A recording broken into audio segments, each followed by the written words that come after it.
granting an interview. All the interview he has been granting for the past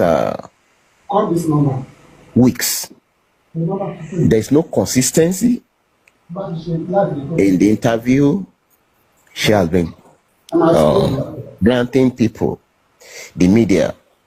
So I pray she will continue in that regard. Let her continue going from one platform, from one media houses to the other.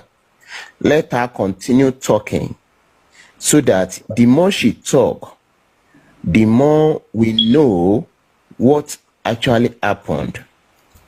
She has already said Mohbad died at the night, not afternoon, as been reported by the police. She has already said when they got to the first hospital, which is Kuramed, the person that certified that Mohbad was brought in dead is Dr. Bereket Deborah. Dr. Bereket Deborah certified that Mohbad was brought in dead at Kuramed Hospital. At that point, Cynthia Omowumi Adebanjo said pé nínú interview le pé 20 minutes nígbà tí àwọn gbé débẹ̀ pé alive ni wọ́n gbé débẹ̀ pé after 20 minutes wọ́n ṣe sọ pé wọ́n sọ pé ó ti kú. He is the one that said Mohbad died at night. He is the one that said they took Mohbad to that hospital Kuramed alive, that it was after 20 minutes. It is all in the interview. After the Dr. Bereket Deborah has already certified that Mohbad was brought in dead, he also alleged in his in an interview that they took Mohbad body to another hospital, which is Perez Hospital. At the Perez Hospital, they also confirmed to her that Mohbad has passed on. At the second hospital, he was advised, he was given all necessary documentation. He was advised to take that body to the mortuary, to the morgue, and then they give him all the necessary information. At that hospital, let us even assume, at the first hospital, you were so worried, you didn't know what to do. The second hospital, they confirmed to you Mohbad has passed on. At that point in time, you didn't call anybody. You didn't call his father, who happened to be, you didn't call Mohbad's father, who happened to be your bestie, your best friend. You took that body against the wish of the doctor, against the wish of Dr. Owuala Chigozie, that told you that you should take this body to the morgue. You took that body home. Let us assume around 2:30. Why, on getting home, why didn't you call your father-in-law? Why the lawyer at home? Why the affair at home? Why embalmment? When your father-in-law came, when he took that body to the police stations, your father-in-law, all the people your father-in-law mentioned, according to your father-in-law story, they spent 3 hours in that police stations. Your father-in-law did not know anywhere in that Lekki. You were also the one that directed them to a hospital, to the police station that they are going to. They were there. You sat down there.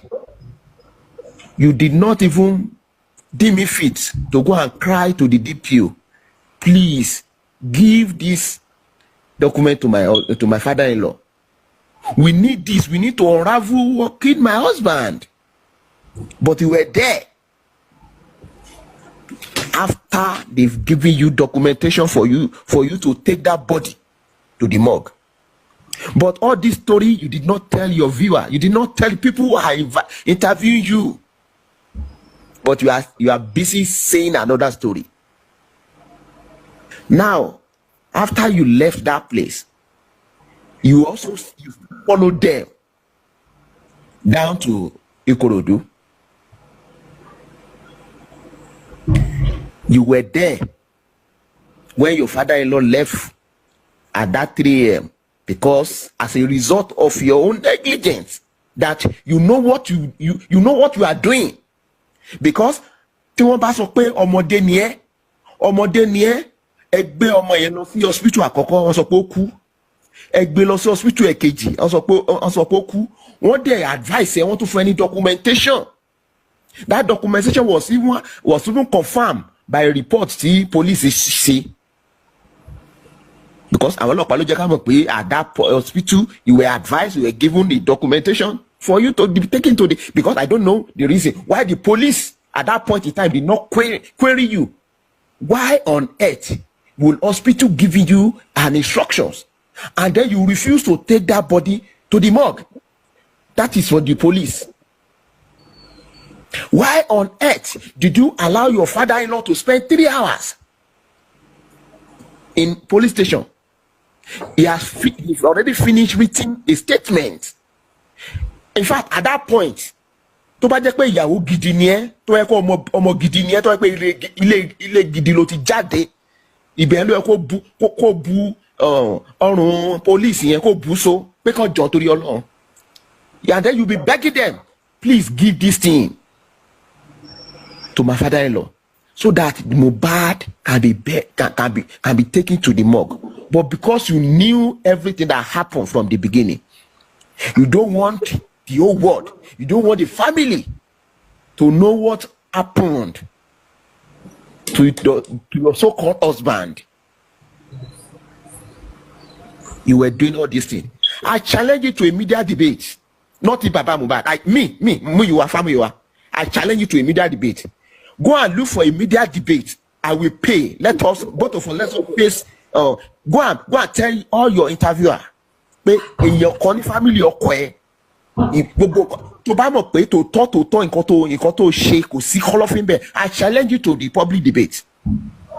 Jẹ́ ká tura ká tuṣà pé okay kí gbogbo ayé bá gbọ́ gbogbo nǹkan tó ń ṣe kí wọ́n sọ ẹkún tó lọ sùn yẹn ẹkún ẹ̀ ò tí tó. If not start crying, ẹkún ẹ̀ ò tí tó. Continue lying. Na parọ́ ìwọ ló tún parọ́, you are lying.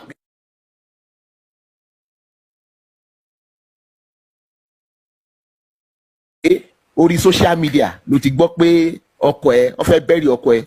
Meanwhile at the burial orí social media tó ti gbọ́ yẹn náà ti fún ẹ ní aṣọ tó jù sínú kìíní.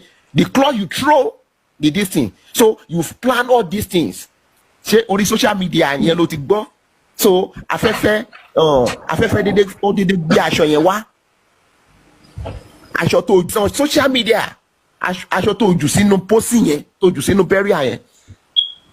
If not because you've planned everything, because you didn't even know.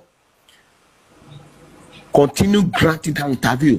That interview will continue exposing you. We are gathering our evidences. All what we want is for the coroner inquest to finish. You can't escape it. It is homicide case. You are the number one suspect.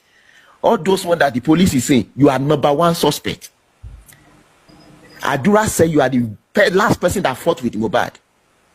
Spendy said you are the last person that fought with Mohbad. And then the question I want to ask you is that since you get back to Liam, have you been following Mohbad house? The answer is no. But because you heard that Mohbad afẹ́fẹ́ dédé gbé aṣọ yẹn wá, aṣọ tó social media, aṣọ tó jù sínú pósí yẹn, tó jù sínú burial yẹn. If not because you've planned everything, because he didn't even know. Continue granting that interview. That interview will continue exposing you. We are gathering our evidences. All what we want is for the coroner inquest to finish. You can't escape it. It is homicide case. You are the number one suspect. All those ones that the police is saying, you are number one suspect. Adura said you are the last person that fought with Mohbad. Spendy said you are the last person that fought with Mohbad. And then the question I want to ask you is that, since you get back to Liam, have you been following Mohbad house? The answer is no. But because you heard that Mohbad has gotten a visa, your thinking is that maybe he will go from that place. That was the reason, because you are not meant to be part of people that went to that show at all.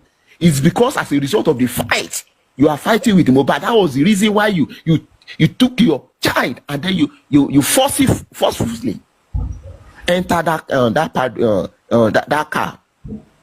You did not even fear that you have a child of 5 months. You are taking that child to a place. If you value the life of that child, you yourself, you value that Liam life, you will not have taken that child to that show, because anything could happen in that show. You knew Mohbad was being bullied. You still went out with that 5-month-old to that place. You knew people can even come and attack your husband, but you still follow Mohbad to that show because of your own selfish interest. I put it to you, that child in your hand, you don't even love him, because if you do, 5 years old,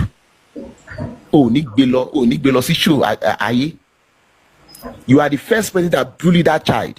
Nobody knew the picture, nobody seen the other picture until you started posting the picture of that boy. You want to expose someone from Bobo to Shele, because to bad be on my tí o bá rí picture gbogbo shenanigan tí o ń ṣe lórí social media, posting this, posting that. We will come to that. Let us do the DNA, and then that child, let the DNA confirm pé okay Mohbad ló lọ́mọ. Ìgbẹ́ ló àṣẹ máa mọ̀ pé èèyàn kan wà tán pè ní Aloba. Tí rí Aloba o. Let that child belong to Aloba. Because you are the first person that bullied that child. You are the one that exposed that child to the world. You are the first person that posted the picture. But picture lower, you won't post there. You exposed that child. You want to do more to cover.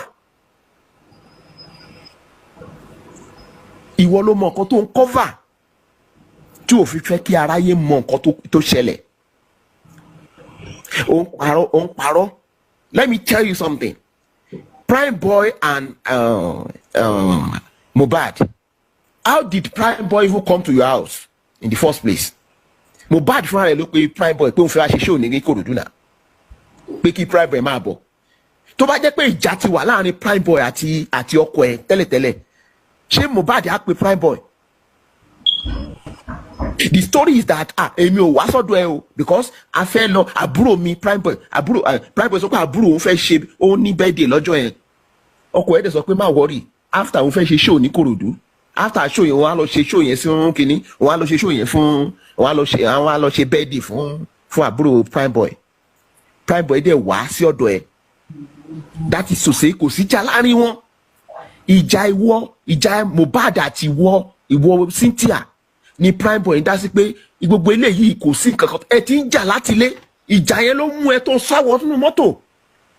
On to your own thing. If they can blame nurse for negligence, if they can blame Prime Boy spending, you are, in fact, you can't blame her, because number one, as the wife, ìgbà tí nurse dé, according to you, síbẹ̀ nínú post tó tún gbé jáde recently, ìwọ ló tún sọ pé you are not there when that fight happen, whereas Adura dẹ̀ sọ pé ìwọ ló ń sọ̀rọ̀ when they ask Adura who told you Prime Boy and Mohbad is fighting, Cynthia, ìwọ ló tún wá sọ ń sìn pé síbẹ̀. So síbẹ̀ ó dẹ̀ sọ fún àdúrà pé nǹkan tó ṣẹlẹ̀ lójú ẹ̀ lílì. Continue granting that interview. We want it. We love it. Actually, my expose any. We are gathering everything we are going to use to nail you. Shori lawyer ito ni Kabiru Akinkini. You know, in fact, lawyers are noble people. Me, you know, anyway. If a lawyer could come on air and be saying pé àwọn ní evidence pé bàbá òun ṣe meeting pẹ̀lú kíní, we want that evidence anyway. We challenge you to bring that evidence out. Pé okay, bàbá ó ti ṣe meeting pẹ̀lú kíní, a lawyer can be coming on national TV and be lying. Kabiru Akingbolu, bring that evidence out where Baba and Naira Marley is having meetings. You lack integrity as a lawyer for you to come on national television and be lying to the whole world that you have evidence. You, Wunmi, you said you recorded your husband, you recorded your father-in-law. I challenge you to start your recorded Irolabi of Africa. Tí o bá record bàbá ọkọ ẹ, ìwọ tá mọ̀ wá ti gbé jáde, but I challenge you because you say you have the record. Bring it out. You will not escape it. You will not escape it. Ìwọ ló ń sọ nínú interview pé family yín lárùn, pé ó ní àrùn. Family yín máa tà yín, máa rà yín. Máa tà yín, máa rà yín. Àrùn tó wà lára bàbá ẹ̀ ló rò pé ara gbogbo èèyàn ló wà. Tẹ́ bá rí kú bàbá ẹ̀. Máa rà yín, máa tà yín. Bí aboyún ni. Bàbá ẹ̀ ọlọ́kùnrin. Bàbá ẹ̀ kí o ṣe bọ́ síta. Ìwọ sọ pé mi wówó. Bàbá ẹ̀ ọlọ́kùnrin. Bàbá ẹ̀ ọlọ́kùnrin. In fact,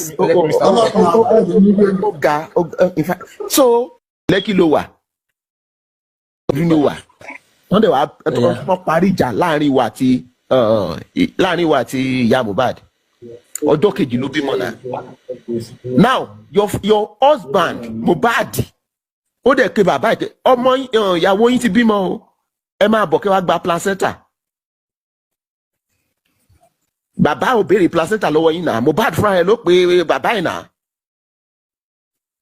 Bàbá dẹ̀ ń bọ̀ 10 minutes after Mohbad tún pè padà pé daddy ẹ má worry, wọ́n ti ṣe bí kí lorúkọ ẹ̀ gbà kan ọkàn, but iye bàbá ò ṣí wọ́n ti gbà lọ́wọ́ ẹ̀. Ó dẹ̀ wù ẹ́ pé ok ṣèdú ọmọ mi ní gbà kan ọkàn, ìwọ fúnra rẹ̀ ló tún fẹ́nu ara ẹ̀ sọ ní inquest pé torí pé bàbá ń bínú sí ẹ, pé torí pé ẹ gbé placenta fún bàbá. Nǹkan tó jẹ́ kí family wa pè lọ́wọ́ Joseph gan fúnra rẹ̀ ni pé àkọ́bí ọmọ ẹ lókùnrin ó pè ẹ́, ó ní kó máa bọ̀ kó wá gba placenta. Kí ló ṣẹlẹ̀? Báyìí ló ṣẹlẹ̀. Nǹkan tó bring the issue DNA nìyẹn. Nígbà tá a dẹ̀ sọ pé ok ìwọ wá ṣe DNA, ó mọ èsì tó fi fún wa náà. Ó ní kí bàbá kọ́kọ́ lọ ṣe DNA pẹ̀lú Mohbad. Ó ní ká tún lọ sí court ká lọ gba kìíní. Nǹkan tó ẹ̀ ń wá sí court nìyẹn. Ó ṣe sọ fún àwọn media house yẹn pé ìwọ ló sọ fún bàbá pé kó lọ gba court order. Why can't you narrate that story to your interviewer? Pé okay o ìwọ fúnra ara ẹ nígbà tó béèrè ó sọ fún ọkọ ẹ bàbá ọkọ ẹ pé okay kó kọ́kọ́ lọ ṣe DNA pẹ̀lú Mohbad náà kan certify pé okay òun ló bí kíní, kí wọ́n dẹ̀ sọ pé okay the second one ni pé okay o kan lọ gba court order náà la gbà títí tó yẹ pé ó ti ṣe ìgbà tó ti béèrè lọ́wọ́ ẹ pé okay ẹ jẹ́ ká ṣe DNA kó ti ra jọ̀wọ́ gbogbo any issue on DNA ní bára wa ń bẹ. So ìwọ ló fa gbogbo yẹn. So you have to, it's your cross. You have to, it is your cross. You have to carry it. You ask for a DNA. We ask for a DNA. You said we should go to court, and then we are going to that court. Tó bá dẹ̀ lọ ka tí lọ́ọ̀yà ẹ̀ tó bá ka CTC dáadáa. Wọ́n ní wọ́n máa ṣe DNA ní two places in Nigeria. The kind of DNA we want to do, they don't do it in Nigeria. Because Mohbad body ẹ lè rí fluid ń bẹ̀ mọ́. Tissue based DNA la fẹ́ ṣe. Court ló dẹ̀ grant wa ní order pé ká lọ ṣe DNA. We have to go back to that court again to tell the court pé the kind of DNA that fẹ́ ṣe is a tissue based DNA. So let the court kí wọ́n fún wa ní order again pé okay o tissue based yẹn la fẹ́ ṣe, not the one they granted, and then that tissue based DNA kì í ṣe ní Nàìjíríà, abroad náà ti máa ṣe. Mo gbọ́ pé ìwọ náà fẹ́ ṣe, sọ pé kó má ṣe. Tá bá ti mú sample títí wa, ìwọ náà mú títí ẹ lọ ṣe títí ẹ, àwa ṣe títí wa. So sọ pé kó má ṣe.